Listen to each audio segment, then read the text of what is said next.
aos vereadores aqui presentes, que eu cumprimento na presença do nosso vereador que está presidindo interinamente a reunião, vereador Zé Brás.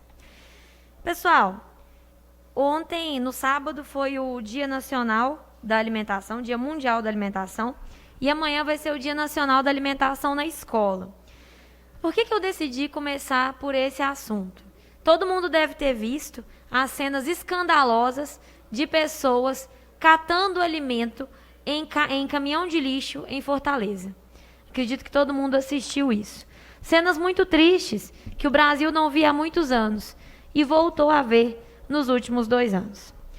Muitos culpam a pandemia, e a pandemia de fato tem parte dessa culpa. A gente precisa ser justo.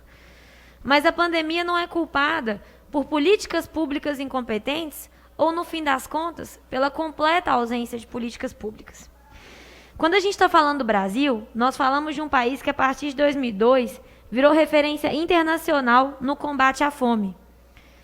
A partir de 2002, o Brasil combateu especialmente a fome das crianças através de um grande programa de alimentação escolar, que é o PENAE. PENAE esse que não é atualizado em seus valores há muitos anos pelo governo federal. É importante a gente falar que essas políticas elas não foram confirmadas em sua competência e qualidade por militantes, por pessoas que têm opinião que é a mesma da minha, não.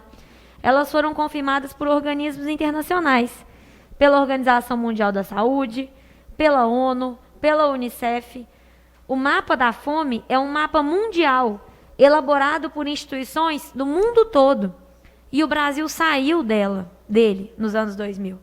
Mas o Brasil voltou. Voltou pela incompetência, voltou pela maldade, voltou pela tal da necropolítica, que é essa política que visa matar, que odeia pobre, que odeia mulher, que odeia todo mundo que não se encaixa num rótulo, né? É importante ressaltar, gente, que apesar desse discurso da pandemia, como eu falei, ser responsável por parte do problema, ele não é responsável por todo. E, de novo, os números eles comprovam isso. Então, quando alguém falar assim, é claro que os alimentos estão caros, a culpa é do fique em casa, a economia a gente vê depois. Percebam, a inflação em um ano de pandemia foi de 5%. E em um ano de pandemia, a inflação dos alimentos foi de 16%. Ou seja, quando a gente está comparando a inflação geral e a inflação só de alimentos, por que ela é quase 11% maior quando a gente fala dos alimentos? Por que no país do agronegócio tem gente comendo lixo? Isso é explicável? Isso é uma coisa que a gente consegue entender e aceitar enquanto sociedade? Porque hoje, gente, tem 100 milhões de brasileiros em insegurança alimentar. E para quem não sabe o que é insegurança alimentar, e eu imagino que muitos não saibam, porque eu, inclusive, não sabia, não são 100 milhões de brasileiros passando fome. Esse número está em cerca de 20 milhões. Insegurança alimentar é quando a pessoa não sabe se ela vai ter as 3 refeições do dia. É quando a pessoa não sabe se ela vai consumir todas as calorias que ela tinha que consumir no dia. Insegurança alimentar é, por exemplo, não saber se amanhã eu tomo café da manhã, almoço e janto. Talvez eu só consiga tomar café da manhã e almoçar. É uma realidade que as pessoas que estão no desemprego e no subemprego estão enfrentando todos os dias.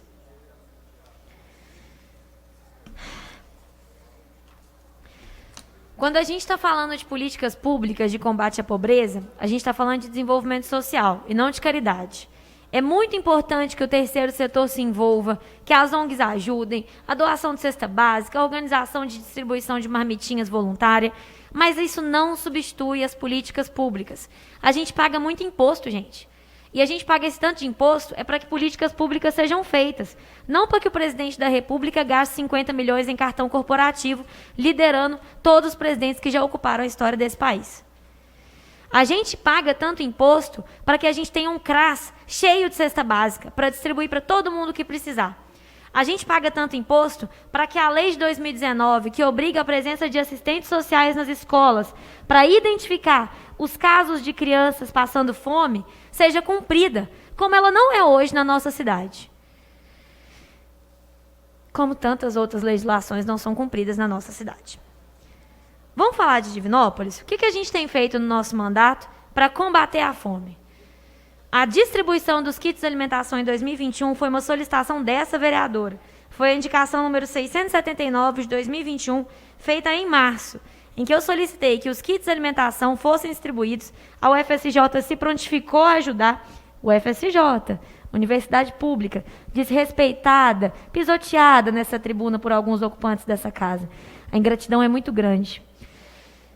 E a liberação também de um recurso de R$250 mil para a maior compra de alimentos. É importante falar que o Plano Nacional de Alimentação, o PNAE, que não tem seus valores atualizados há muitos anos, faz com que os alunos custem de 30 centavos a 50 centavos em alimentação para o poder público federal. É isso que as nossas crianças custam. E é fácil rir e fazer pouco caso disso quando não é o seu filho que só faz uma alimentação completa na escola.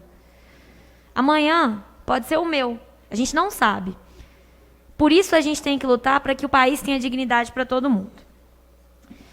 Além disso, gente, falando das legislações que não são cumpridas na nossa cidade, eu tenho feito visitas às unidades de saúde, agora que as escolas estão se encerrando, e é importante falar sobre o fracasso completo na cobertura da atenção primária de Divinópolis. A gente tem uma cobertura de 45%. Quer dizer que 45% da população de Divinópolis está coberta pela atenção primária. Para vocês terem uma média e não falarem assim, mas o Brasil inteiro está mal. Não está não, presta atenção. Itaúna tem 60% de cobertura. Nova Serrana, com um crescimento populacional absurdo que eles enfrentam, 72%. E Pará de Minas tem 80%. Divinópolis tem 45%. E dinheiro tem. Agora a prefeitura está com 15 milhões em caixa, mas a prefeitura não entende como prioridade construir unidades básicas de saúde. A prefeitura entende que prioridade é fazer apenas calçamento. E, de novo, calçamento é importante. Quem vive na poeira, quem vive no barro, sabe muito bem a diferença que o calçamento faz. E essa vereadora aqui não é contra calçamento, como alguns políticos maldosos e maliciosos da cidade têm dito. O que eu entendo é que as pessoas terem acesso à saúde também é importante. O que eu entendo é que não chover em criança também é importante. E por mais que alguns aqui pensam, mas que saco, a Lohana não para de falar desses 15 milhões e de como esse recurso poderia ser melhor usado.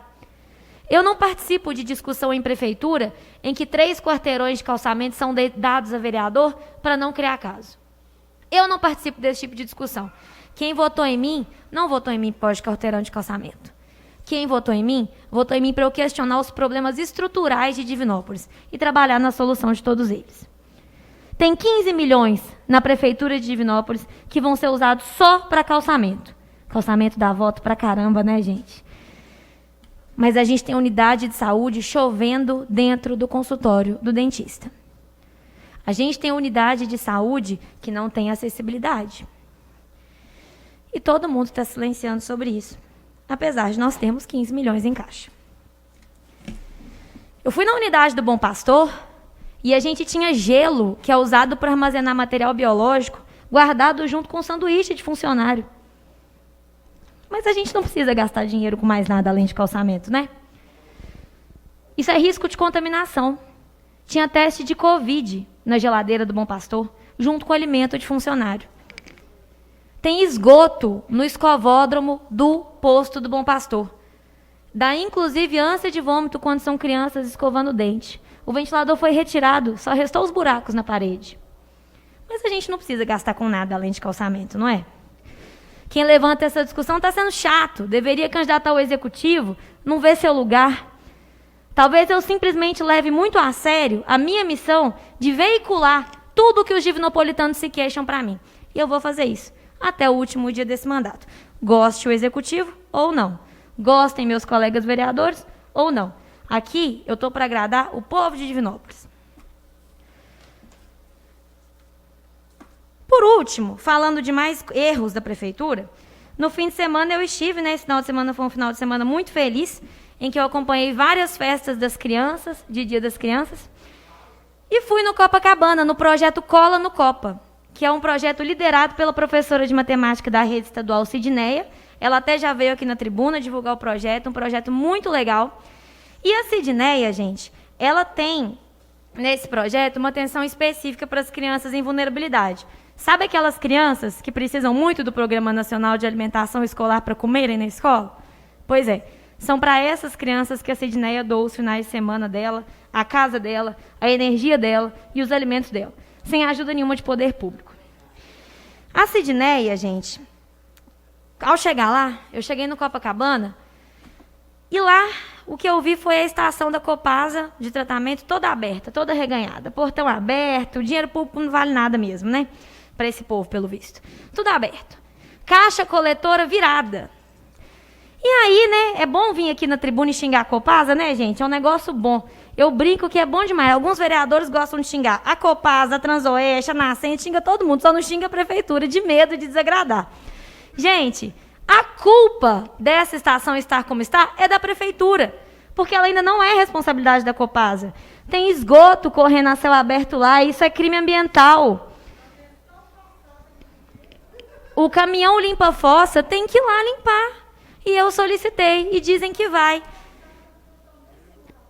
Pois é, mas infelizmente, essa vereadora assumiu apenas agora. O meu compromisso é com fiscalizar Divinópolis a partir de 2021. Por isso a gente entende que o envio do caminhão fossa não é uma coisa que pode esperar segunda-feira. Não é uma coisa que pode esperar terça-feira. Tem esgoto correndo a céu aberto e causando problemas de saúde na população, que está desde 2012 esperando a tal da dignidade. Gente, enquanto vereadora, o que a gente precisa fazer aqui é fiscalizar o executivo. Há dinheiro para construir unidade de saúde, há dinheiro para comprar geladeira, câmara fria, tudo o que precisa. Mas esse dinheiro precisa ser gasto. Esse dinheiro precisa ser pensado em coisas que realmente vão resolver a vida da população. E não só trazer resultado eleitoral daqui a um tempo. É importante que a gente tenha certeza disso e não esqueça essa missão de fiscalizar mesmo o poder público de Divinópolis ao longo dos anos. Eu me comprometo a não esquecer. Obrigada, presidente. Agradeço a nobre vereadora Lohana França por